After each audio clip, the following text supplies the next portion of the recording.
Xin chào các bạn, hôm nay chúng ta sẽ tìm hiểu Red EOE và cách đánh chùm.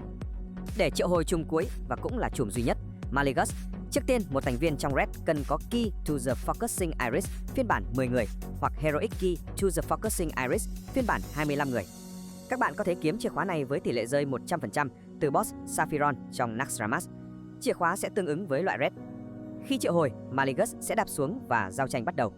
Giao tranh được chia làm 3 giai đoạn. Đầu tiên là giai đoạn 1, từ 100% xuống 50% máu. Ở giai đoạn này, boss sẽ khè sát thương hình nón phía trước. Vì vậy, các thành viên trừ tanh không đứng trước mặt boss.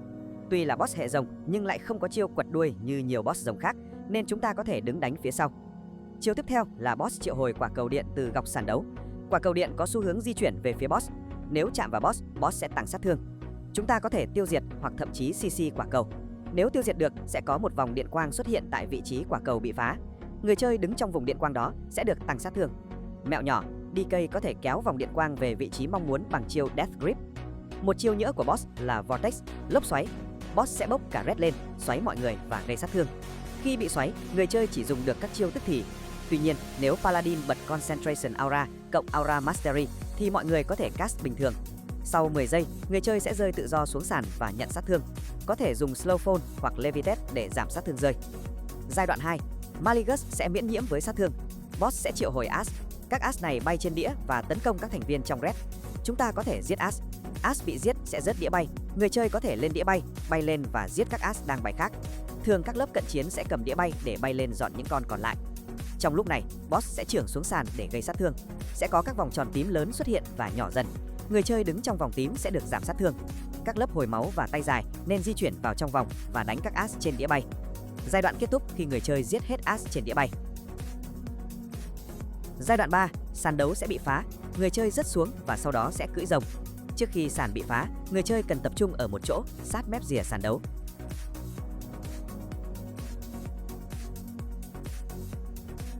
Giai đoạn này, boss có 3 chiêu. AoE liên tục vào những người chơi cách boss dưới 30 đơn vị, vì vậy không bay gần boss. Chưởng về phía Red và triệu hồi quả cầu điện. Khi quả cầu điện tồn tại, nó sẽ liên tục gây sát thương diện rộng trong khu vực đó, nên người chơi phải bay cùng nhau ra khỏi khu vực. Chọn ngẫu nhiên một vài người chơi và chưởng trực tiếp vào họ, gây một lượng sát thương rất lớn. Tất cả các dòng người chơi cưỡi sẽ có 6 chiêu. Chiêu 1, gây sát thương lên mục tiêu, tích 1 điểm combo. Chiêu 2, tiêu điểm combo, gây sát thương lên mục tiêu, sát thương dựa vào điểm combo tích được và có thể cộng dồn lên mục tiêu. Chiêu 3, hồi máu cho mục tiêu, tích 1 điểm combo.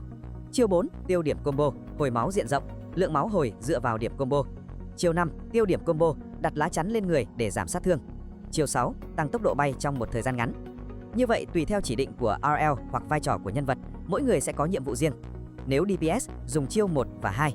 Nếu Healer, dùng chiêu 3 và 4. Khi boss dùng chiêu target vào bạn thì bật chiêu 5 để giảm sát thương.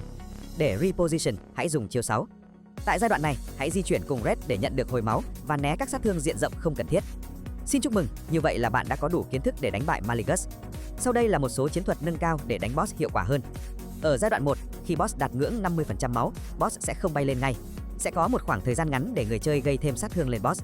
Vì khi giai đoạn 3 bắt đầu, máu của boss sẽ là lượng máu còn lại sau giai đoạn 1.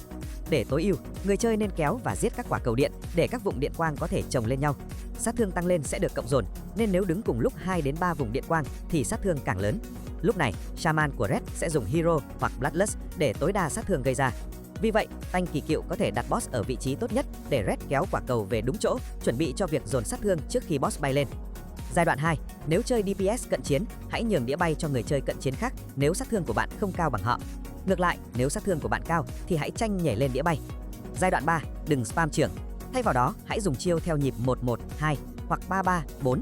Thanh năng lượng của bạn phải luôn ở mức trên 50 điểm, vì khi boss chỉ định chiêu vào bạn, bạn sẽ cần có combo point và năng lượng để dùng chiêu 5 tránh việc bị bay màu.